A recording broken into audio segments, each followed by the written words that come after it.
형제들아, 내가 너희를 권하노니 너희가 배운 교훈을 거슬러 분쟁을 일으키거나 거치게 하는 자들을 살피고 그들에게서 떠나라. 이 같은 자들은 우리 주 그리스도를 섬기지 아니하고 다만 자기들의 배만 섬기나니 교활한 말과 아첨하는 말로 순진한 자들의 마음을 미혹하느니라. 너희의 순종함이 모든 사람에게 들리는지라. 그러므로 내가 너희로 말미암아 기뻐하노니 너희가 선한 데 지혜롭고 악한 데 미련하기를 원하노라. 평강의 하나님께서 속히 사탄을 너희 발 아래 상하게 하시리라. 우리 주 예수의 은혜가 너희에게 있을지어다. 나의 동역자 디모데와 나의 친척 누기오와 야손과 소시바더가 너희에게 문안하느니라. 이 편지를 기록하는 나 더디오도 주 안에서 너희에게 문안하노라. 나와 온 교회를 돌보아주는 가이오도 너희에게 문안하고 이 성의 재무관 에라스도와 형제 구아도도 너희에게 문안하느니라. 나의 복음과 예수 그리스도를 전파함은 영세 전부터 감추어졌다가 이제는 나타내신 바 되었으며 영원하신 하나님의 명을 따라 선지자들의 글로 말미암아 모든 민족이 믿어 순종하게 하시려고 알게 하신 바 그 신비의 계시를 따라 된 것이니 이 복음으로 너희를 능히 견고하게 하실. 다 같이 읽겠습니다. 지혜로우신 하나님께 예수 그리스도로 말미암아 영광이 세세 무궁하도록 있을지어다. 아멘. 기도하겠습니다. 하나님, 정말 우리가 이 한 달 동안 또다시 로마서를 묵상하면서 여기까지 왔습니다. 하나님께서 우리에게 반복적으로 구원의 원리를 말씀하여 주시는 이유가 무엇이겠습니까? 누군가는 아직도 자기 힘으로 살아가려고 하는 그 잘못된 습성을 포기하지 못하고 있고, 누군가는 구원의 확신이 없어 불안한 가운데 시달리고 있고, 누군가는 아직도 예수 그리스도의 사랑이 믿어지지 않아 너무나 고통스러운 성도들이 있기에 하나님께서 그 사랑, 그 구원의 원리를 알게 하시려고 반복해서 우리에게 외치고 계신 줄을 압니다. 주님, 이 중요한 정말 이 로마서의 말씀이 반드시 깨달아지게 하여 주시고 우리 인생의 가장 중요한 자양분이 되어 구원의 확신과 소망을 가지고 이 힘든 성화의 길을 걸어갈 수 있도록 주님이 은혜를 허락하여 주시옵소서. 오늘도 로마서의 마지막 말씀하시면 듣겠습니다. 말씀하여 주시옵소서. 예수님의 이름으로 기도드립니다. 아멘. 네, 우리가 그 성경을 보면 여러 가지 이제 미스테리들이 몇 개 있습니다. 그러니까 우리가 설명할 수 있을 때까지는 설명하지만 사실은 100% 설명이 안 되는 이제 주제들이 이제 몇 가지가 있는데 그 중에 이제 삼위일체는 절대로 설명이 안 됩니다. 이걸 뭐 논리적으로나 뭐 절대 어떤 방식으로도 삼위일체는 설명이 불가하고요. 도대체 고난이라는 게 왜 있어야 되는가? 이것도 사실은 100% 시원한 설명은 존재하지 않습니다. 그리고 또 하나 정말 미스테리한 그 주제가 하나 있는데, 도대체 사탄은 왜 존재하는 것인가? 하나님이 이제 마음만 먹으시면 얼마든지 이 사탄은 무저갱으로 지금도 넣으실 수가 있거든요. 그런데 이상한 게 뭐냐면 세상이 창조되기 이전에 사탄의 타락은 일어났는데 하나님께서 사탄을 죽이지 않고 계시고 에덴 동산에도 사탄을 허용하셨고 지금도 우리의 삶에 사탄을 허용하고 계십니다. 그러면 이 사탄의 존재, 이것이 의미하는 게 무엇인가? 오늘은 그것에 대해서 좀 단순하게 한 가지 굉장히 중요한 의미를 좀 설명하려고 하는데요. 자, 우리가 이제 독일에 가면요, 이 보봉이라는 마을이 있습니다. 이게 실험적인 마을인데 이 마을이 해외에서 이 도시 정책을 하는 사람들에게 굉장히 중요한 마을이고, 지금 우리가 환경 위기가 굉장한데 지금 이런 시기에 굉장히 중요한 마을이에요. 그런데 이 마을이 왜 이렇게 중요하냐면 친환경 마을로 굉장히 유명해요. 그러니까 이 마을이 특이한 게 뭐냐면 일단 이 마을은 자동차가 없습니다. 그러니까 모든 마을의 사람들이 자전거를 타고 다니고 있고 거의 모든 전기는 풍력, 수력, 지력 같은 자연에서 전기를 얻는 방식으로 운영되고 있어요. 그런데 제가 이 마을에 대한 글을 읽다가 참 흥미롭게 읽었던 대목이 뭐냐면, 이 마을을 보면 공원이나 그 묘지 곳곳에 꿀벌이 있는 이제 벌통을 설치해놨어요. 그런데 이 벌통을 설치한 이유가 뭐냐면 꿀을 얻기 위한 게 아니고요, 인간이 인위적으로 꽃을 심는 게 아니라 꿀벌을 통해서 꽃을 얻기 위함이에요. 그러니까 만약에 사람들이 인위적으로 이제 꽃을 심고 조경을 한다, 이것도 친환경이 아니라는 거예요. 여기는 철저하게 친환경을 표방합니다. 그래서 이들이 원하는 게 뭐냐? 그냥 꿀벌통을 갖다 놓기만 하면 꿀벌들이 여기저기 이제 꽃가루를 전파하고 다니면서 자연스럽게 꽃을 피우는 방식으로 이 마을이 그렇게 이제 운영되고 있는 거예요. 그런데 제가 그 대목을 보다가 갑자기 불현듯이 굉장히 그 신비한 생각을 하나 하게 된 거예요. 그게 뭐냐? 한번 이제 생각을 해보자 이거예요. 일단 이 꽃의 입장에서 생각을 해보면 꽃에게 벌은 어떤 의미일까요? 이게 다른 게 없고 때마다 나에게 찾아와서 나의 가장 소중한 걸 빼앗아가는 세상에서 가장 악한 강도고 약탈자예요. 그렇지 않습니까? 그런데 더 큰 비극이 뭐냐면 꽃은 이제 이 벌이 찾아와서 자기 꿀을 훔쳐가고 있을 때 그걸 방어할 수단이 아무것도 없어요. 그냥 넋놓고 볼 수밖에 없고 뺏길 수밖에 없는 거예요. 벌이 날아와가지고 자신의 꿀을 훔쳐가는데 아무것도 못해요. 아무것도. 그래서 꽃에게 있어서 벌이라는 존재는 안 볼 수는 없는데 올 때마다 좋은 일이 없어요. 늘 뭔가를 뺏기고 늘 그것 때문에 아픈 거죠. 그런데 한번 벌의 입장에서도 생각을 해보자 이거죠. 내가 꿀을 탐하는 건요, 내가 의도한 게 아니에요. 태어나 보니까 나는 꿀 없이는 살 수 없는 존재로 태어난 거예요. 그래서 어쩔 수 없이 이제 꽃에게 찾아갈 수밖에 없는데 갈 때마다 꽃은 나를 미워할 거 아니에요.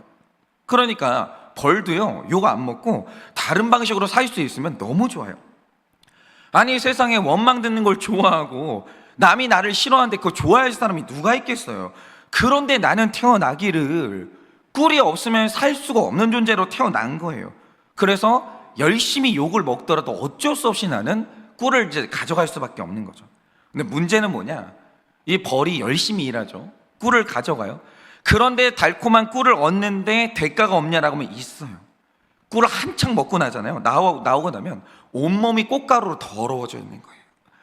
그래서 저는 이걸 생각하니까 이게 우리 인생하고 너무 똑같은 거예요. 하나님께서도 우리를 창조하시기를 먹지 않을 수가 없는 존재로 창조하셨거든요. 그런데 우리가 입에 뭔가를 넣으려고 하면요, 필연적으로 노동해야 돼요. 안 그럴 사람 아무도 없어요. 다 노동해야 됩니다. 그런데 노동하지 않고도 먹을 수 있는 사람이 있죠. 그 사람 인생 얼마나 재미없는 줄 아세요? 세상에 그거만큼 지루한 인생이 없는 거예요. 여러분, 사람이요, 뭔가 먹으려면, 정상적으로 살려면 어쨌든 우리는 노동을 해야 돼요. 그런데 여러분, 우리 인생에서 노동이 뭡니까? 우리에게 우리 입에 먹을 걸 넣어주는 굉장히 고귀하고 소중한 활동이 맞죠. 그런데 세상에 인정만 받고 보호만 받으면서 그렇게 먹고 살 수 있는 직업은 단연코 없어요. 대통령이 먹고 살려고 해도요, 대통령도 욕을 바가지로 먹어야 돼요.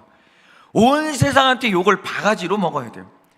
여러분, 모든 사람이 먹고 산다는 건요, 자존심 상하는 말 들어야 되고요, 비난 들으면서 다 먹고 사는 거예요. 그러고 먹고 살아요.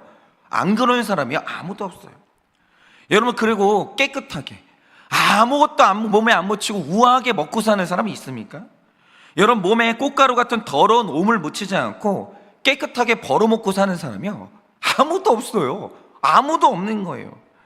여러분, 어떤 사람은 먹고 살기 위해서 무시라는 이 꽃가루를 덕지덕지 묻히고 살아요. 다 무시당하는 거예요. 또 어떤 사람은 먹고 살기 위해서 이 상처라는 꽃가루를 묻히고 있고, 어떤 사람은 이 먹고 살기 위해서 다 스트레스라는 꽃가루 묻히고 살고 있어요. 이거 없는 사람 없습니다. 즐겁게 룰루랄라 하면서 그렇게 노래하면서 먹고 사는 사람 없어요. 다 심장에요, 스트레스가 여기까지 차 있어요. 여러분, 목회자는 안 그러겠습니까? 여러분, 목회자도 부름받은 사명대로 살기 위해서는 온몸에요, 저도요, 원하지 않는 꽃가루가 덕지덕지 붙어있어요. 안 그러는 사람이 어디 있습니까? 세상에요, 우아하고 깨끗하게 먹고 사는 사람 없습니다. 예를 들어서 연예인들 같은 경우에 얼마나 화려하고 멋있어요. 얼마나. 아니, 제가 어저께도 이제 그냥 이제 노래 좀 들어보려고 이제 영상 하나를 트는데, 와, 진짜 가수 하나 나타나니까 다 일어나가지고 막 사진 찍고 막 오빠 막 이러면서 막 다들 난리 나요. 그런데 막상 그 사람들의 진짜 삶을 보라고요. 제가 얼마 전에 들었거든요. 연예인들 정신에 관리해주는 그분들께 구체적인 건 못 듣고 윤리상 들었는데, 제정신으로 살 수 있는 연예인들 없어요. 대중을 상대하느라고 이분들이 말 한마디 잘못하면 신문에 나가거든요. 이분들은 온갖 정신적인 질병에 시달리고 있고, 연습하느라 땀에 쩔어 있고, 혹독한 평가 때문에 너덜너덜하게 상처받고 살아요. 너덜너덜하게. 정말 상처 안 받고 그 정점에 오르는 연예인이 있습니까? 그런 사람은 없어요. 그러니까 모든 직업이요, 어떤 인생도 더럽혀지지 않고는 먹고 못 살아요. 그러니까 제발 있잖아요, 먹고 살 때 자기 연민에 좀 빠지지 마세요. 여러분만 힘든 줄 아십니까? 여러분만 스트레스 받는 줄 아세요? 뭐 다른 직업은 다 그냥 뭐 편하게 먹고 사는 줄 아십니까? 천만의 말씀이에요. 안 그런 사람은 없어요. 어떤 인생도 더럽혀지지 않고 먹는 인생은 없다는 거죠. 그런데 여기에서 창조의 신비가 뭡니까? 꽃은 부지런히 꽃을 피워가지고 꿀을 품으면 어김없이 벌이 나타나요. 꽃이 있는 곳에 벌이 나타나요. 왜 그런지 모르겠어요. 이놈의 벌이 나타나요. 그리고 뺏어가요. 그리고 벌은 꿀 없이 살 수 없으니까 욕을 먹어도 그 꿀을 먹을 수밖에 없는데 먹고 나잖아요. 깨끗할 수가 없어요. 온몸에 그냥 꽃가루가 묻어 있는 거예요. 그래요. 우리는 이런 아픈 일상을 반복하면서 아무 생각 없이 자기 할 일을 반복하고 무한 반복의 인생을 사는 거죠. 그런데 놀랍게도 하나님 안에서 겪는 날마다 이 상실, 고통, 이게 바로 내 씨가 퍼져나가는 번성이었다라는 거죠. 그건요, 상실의 사건이 아니었던 거예요.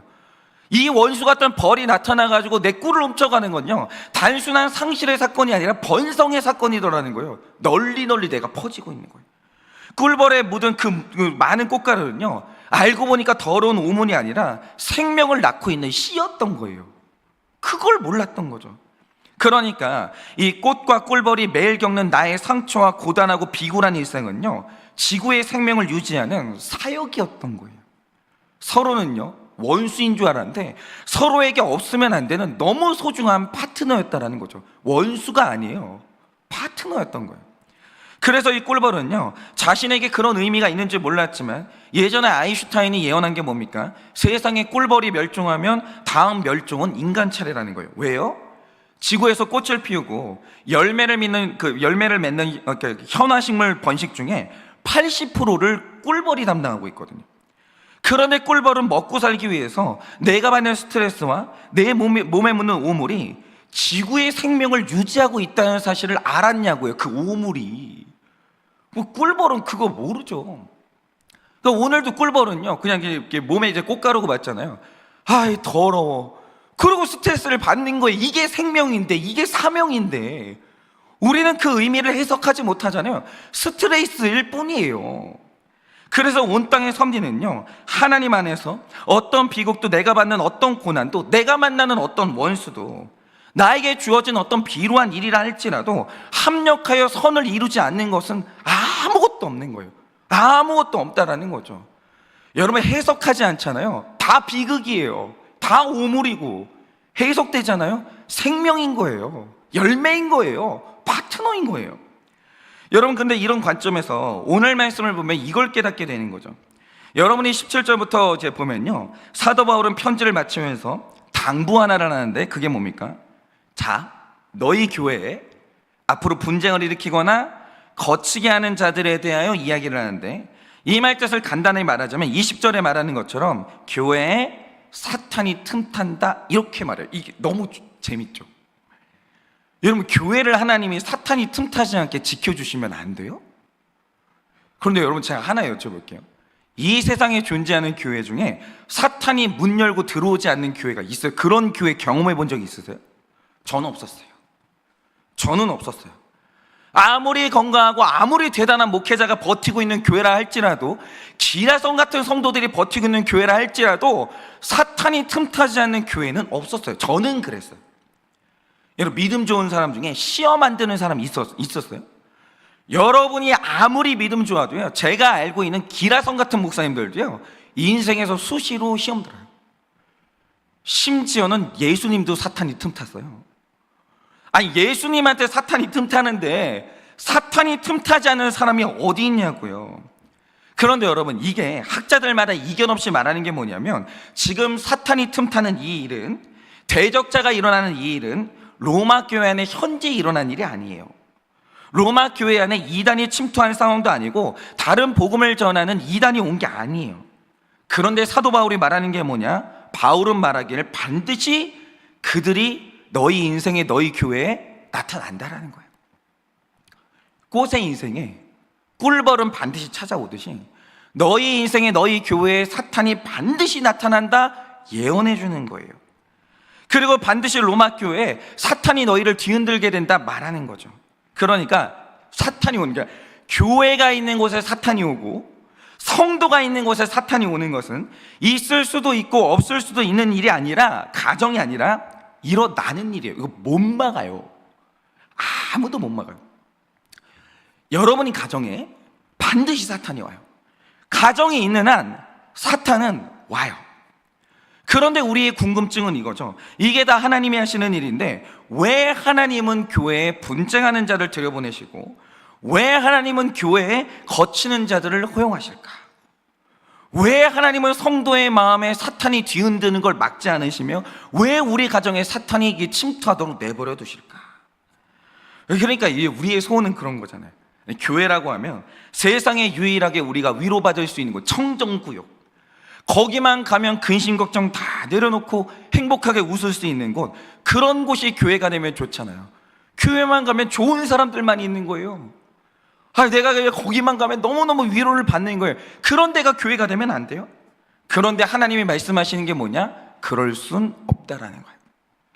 너희 목장에 네가 싫어하는 사람 하나는 반드시 있다는 거예요. 너희 교회에 네가 불편한 사람 한 명 이상은 반드시 있다라는 거예요. 너희 가정에 반드시 네가 너무나도 힘들어하는 십자가 하나는 무조건 있다라는 거예요. 없을 수 없다라는 거죠. 근데 하나님은 오늘 교회들마다 사탄이 틈타도록 이렇게 허용하시고 거치는 자들이 나타나도록 허용을 하시는 거예요. 그러면 오늘 우리에게 더러운 것을 묻히는 사탄과 분쟁하는 자들을 이렇게 허용하시는 이유가 뭐냐라는 거죠. 이게 굉장히 중요한 건데 한번 들어보세요. 여러분 혹시 스파링 파트너라는 개념을 아십니까? 아마 이제 여성분들은 잘 모르실 수 있는데 격투기나 이제 권투 선수가 연습을 하다가 그냥 이제 연습을 해. 막 줄넘기 하고 열심히 연습을 하죠.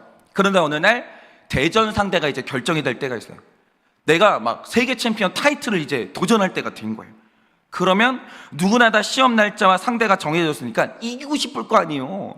챔피언 되고 싶잖아요.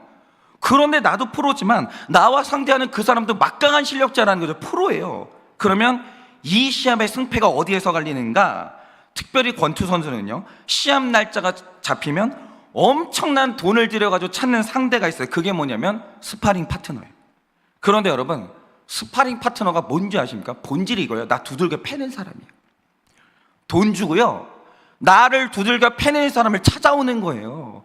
그게 스파링 파트너예요. 그런데 강한 스파링 파트너를 만나면 나에게 일어난 일이 뭐겠습니까? 이 사람이 나를 두들겨 패는데 이 사람이 원수냐 이거죠.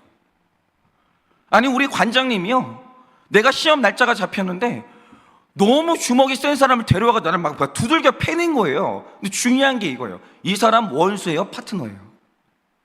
이게 중요하다 이거예요. 이 사람의 존재 이유가 뭐냐라는 거죠. 그리고 이 스파링 파트너가요, 나를 두들겨 패면서 엄청난 상처를 주는 거예요. 막 아프게 하는 거예요. 그런데 이상한 건 나를 때리고 나에게 이게 스트레스 주는 상대를 부를 때 이 사람은 원수라고 안 불러요. 정식 명칭이 뭐냐? 파트너예요. 이상하잖아요. 나를 때리는데 파트너래요. 그럼 이유가 뭐냐? 상대가 강해서 내가 맞는 펀치가 강해지고 내가 받는 스트레스가 많아지면 아이러니하게도 딱 그만큼 내가 시합에서 이길 확률이 높아져요. 이게 신비한 거예요. 여러분 혹시 2002년 월드컵 기억하실지 모르겠는데 되게 이상한 일이 있었어요. 그게 뭐냐면 우리는 생각하기를 이제 월드컵 직전이 되면 이제 자신감을 채워야 될 것 같잖아요. 그런데 히딩크 감독님이 월드컵 막판에 전 세계에서 가장 강한 상대들만 골라서 시합을 했는데 우리 기억에 생각나는 상대가 누굽니까? 잉글랜드. 일진들이 다 나왔어요. 그러니까 상비군이 나온 게 아니라 진짜 비싼 돈 주고 잉글랜드 불러가지고 그 사람들하고 시합을 했고 그 다음에 이제 프랑스 부르고 막 이런 식으로 전 세계에서 가장 강한 상대들을 막 부르는 거예요. 그 사람들하고 시합을 하는 거예요. 뭐 때로는 이제 좋은 경기를 펼치기도 했는데 질 때는 막 5대 0으로 졌거든요. 그래서 한때 히딩크 감독님 별명이 5대 0이었어요.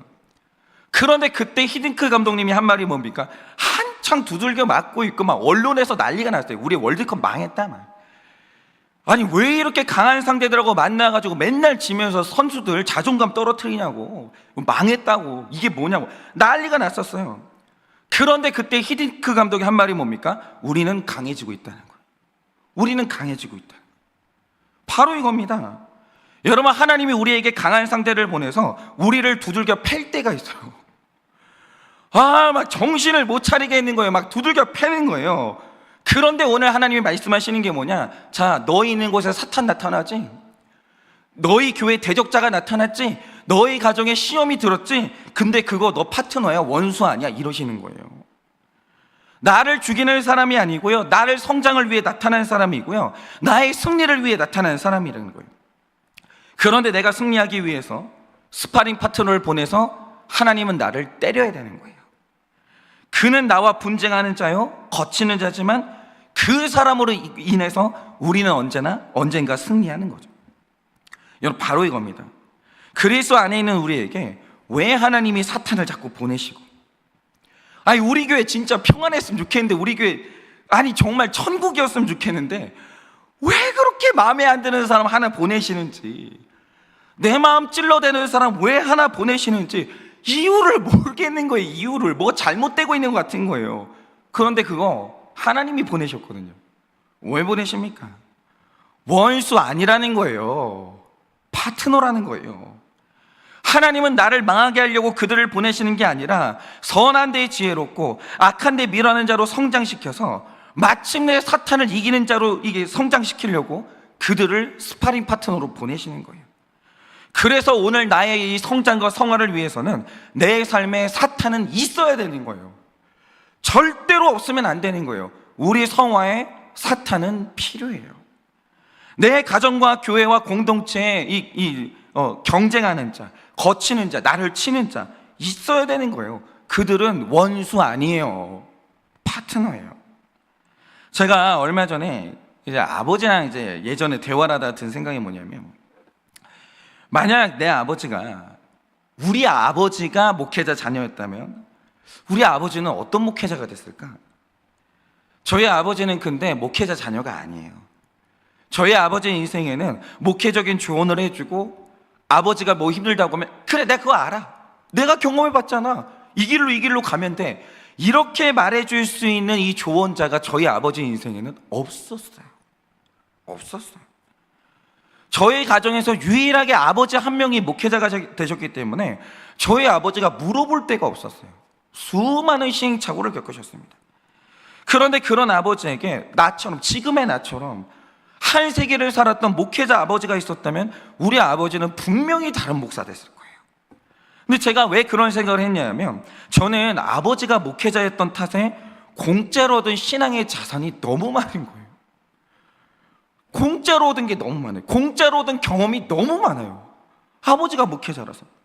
그래서 만약에 내 아버지가 목회자가 아니었다, 저도 아마 지금 전혀 다른 모습이 되어 있을 것 같아요. 그런데 지금은 그게 자산이라는 거죠. 지금은 그게 너무 큰 축복이라는 걸 알겠어요. 천만다행이에요. 목사 아들로 태어난 게 저는요 인생의 수지 맞은 거예요. 너무너무 다행이에요. 지금은 그걸 알겠는데, 어릴 때도 목회자인 내 아버지가 축복이라고 생각했냐라고 하면 그건 아니었어요. 저에게 아버지는요 늘 내가 하고 싶은 게 있는데 아버지는 저하고 분쟁하는 자였어요. 나는 세상으로 가고 싶은데 아버지가 자꾸 발을 거는 거예요. 안 된대요. 자꾸 나에게 거치는 자가 되는 거예요. 왜냐하면 아버지가 목회자지 내가 목회자가 아닌데 자꾸 아버지가 내 마음대로 못 살게 만드는 거예요. 그런데 보면요, 그 원수 같은 존재 있죠. 목회자 아버지랑 산 덕분에 너무 많은 목회자의 습관이 나도 모르게 몸에 배어버린 거예요. 이 꽃가루가 덕지덕지 붙었어요. 아버지랑 사는 바람에. 나는 어릴 때 목사하고 싶은 생각이 없었거든요. 목사 아버지랑 살다 보니까 뭐가 덕지덕지 붙은 거예요. 저도 모르게. 그런데 그건 이제 아버지가 훈련했거나 가르친 게 아니에요. 그냥 아버지랑 살았어요. 사는 기간이 너무 힘들었어요. 짜증나고. 그냥 위기의 순간에 아버지가 하는 선택, 위기의 순간에 어머니가 하는 행동들, 그걸 보면서 어느 날 그냥 그게 자연스럽게 묻었어요, 제 안에. 지금 제가 목회를 하면서 가지고 있는 목회 습관들이 있거든요. 훈련한 게 아니에요. 배운 게 아니에요. 그냥 묻은 거예요. 어머니 아버지랑 살면서. 원수 같은 아버지입니다. 원수 같은 어머니, 그냥 생각만 해도 그냥 그분들하고 살다 보니까 이제 덕지덕지 묻었다라는 거죠. 어릴 때는 그게 너무 싫었어요. 그런데 제가 사역자가 되니까 그때 일어난 일이 뭐냐? 사역자가 딱 됐죠. 한 번은 제가 이제 전도사였어요. 저는 이렇게 파트였죠. 그냥 저는요, 그 교회에도 저한테 이제 막 요구하는 게 없었기 때문에 주중에 공부해. 그냥 이게 출근은 토요일하고 주일만 해. 아무도 저한테 뭐라고 하는 사람이 없었어요. 그 저는 전도사로서 한 교회에서 사역을 하게 된 거죠. 그런데 사역을 하다 보니까 우리 집하고 교회가 너무 먼 거예요. 그런데 그 길을 버스 타고 왔다 갔다 하는데 그게 있잖아요. 너무 시간이 아까운 거예요. 너무. 이게 사역할 시간이 길 위에서 다 날아가는 거예요. 그래서 제가 이제 결정한 게 뭐냐, 누구도 그걸 요구하지 않았는데 교회 유아실에서 제가 숙식을 하기 시작했어요. 그래서 제가 12월 달에 부임을 하고 그때부터 교회 올 때마다 유아실에서 잠을 자고 일어나면 교회 화장실에서 씻고 이걸 이제 반복을 했거든요. 문제는 이 유아실이 주거용이 아닌 거예요. 그래가지고 이제 겨울에 이제 잠을 자는데 우풍이 너무 센 거예요. 이상하죠. 이게 단열이 안 되잖아요. 바람이 부는 느낌이에요. 얼굴 쪽에. 그리고 이제 화장실은 따뜻한 물이 안 나오니까 그때부터 이제 데워서 이제 물을 데워가지고 썼거든요. 그 커피포트에다가 물을 데워가지고 그러고 썼어요. 이게 되게 고생이 되는 일인데 몸이 움직여지는 거예요. 이유가 뭐냐면 아버지가 그렇게 사셨거든요. 저희 아버지가 개척을 할 때 저희 아버지는 이제 밤마다 이제 목사는 잠은 교회에서 자야 된다. 이게 저희 아버지 지론이었어요. 그래가지고 이제 잠을 자는데 돈이 아까우니까 개척교회 돈이 어디 있어요. 그러니까 저희 아버지가 이불을 3겹, 4겹을 하고 이게 그 난방이 안 되는 사무실에서 덜덜 떨면서 주무셨어요. 그냥 그러고 사셨어요. 저희 아버지는 여름에 무슨 선풍기가 어디 있어요. 그냥 부채질하면서 주무시는 거죠. 그러고 사셨어요. 근데 이제 제가 목회자가 이제 됐잖아요. 사역을 하게 됐잖아요. 그게 움직여지는 거예요. 몸이 그냥 고민 없이. 그러니까 고생이 선택이 되는 거예요. 그냥 가만히. 그런 선택이 되는데 자기 연민이 없어요. 왜냐면 우리 아버지가 더 힘들게 사는 걸 봤기 때문에 별로 이게 고생이라는 생각은 안 들고, 아니 전도사들이 다 이렇게 사는 거 아닌가? 아니 목사가 다 이러고 사는 거 아닌가? 저는 원래 이러는 거라고 생각을 했어요. 원래가. 그리고 이게 이상하다는 생각이 안 드는 거예요. 아니 전도사가 당연히 교회에서 사는 거지. 아니 난방 안 되면 그냥 이불 몇 겹 덮으면 되는 거지. 다 그러는 줄 알았어요. 그런데 그렇게 이제 교회에서 노숙을 하던 어느 날 제가 또 이제 아침에 일어나가지고 교회 화장실로 이제 씻으러 이제 뜨거운 물 들고 이제 가고 있는데 그 아침에 이제 담임 목사님하고 마주친 거예요. 목사님이 너무 놀라시는 거예요. 너 여기서 뭐하니? 그러시더라고요. 그래서 제가 여차 해가지고 저 유아실에서 지내고 있다 이랬더니 목사님이, 저는 그게 되게 당연한데 목사님은 그게 감격이었나 봐요. 그 길로 목사님이 바닥에다가 이게 전기장판 깔아주시고 그다음 화장실에다가 순간 온수기를 설치해 주시더라고요. 와, 천국이었어요. 이런 세상이 있구나. 이게 복지로 생각이 안 되고 목사님의 이런 은혜가 있냐. 제가 그때 그래 그 목사님한테 일평생 충성하기로 다짐을 했어요. 아니 세상에 그렇게 좋은 목사님이 어디 있어요. 너무 감사한 거예요. 그래서 그 목사님하고는 지금도 제가 그 스승의 날마다 늘 꽃을 보내요. 순간 온수기 달아주신 게 너무 감사해요. 그리고 이제 유아실에서 쓰는 이불을 바꿔주셨어요. 목사님이 따뜻하게 자라고. 그래서 그 순간 삶의 질이 확 달라져가지고 굉장히 좋았는데 얼마 후에 또 목사님이 전임 사역자로 전환을 시켜주셔가지고 아예 교회 근처로 이사를 오게 하셨어요. 근데 내가 왜 이렇게 인정받았을까? 나는 왜 이렇게 사랑받았을까? 이유를 모르겠는데 이유가 뭐냐면 목사님이 유아실에서 먹고 자는 그 모습을 열심으로 보셨나 봐요. 그게 이제 좋은 인상으로 심어졌는데 문제는 뭐냐면 저는 그게 열심이 아니거든요. 그냥 생각 없이 아버지가 했던 거 한 거예요. 힘들지도 않았어요, 별로.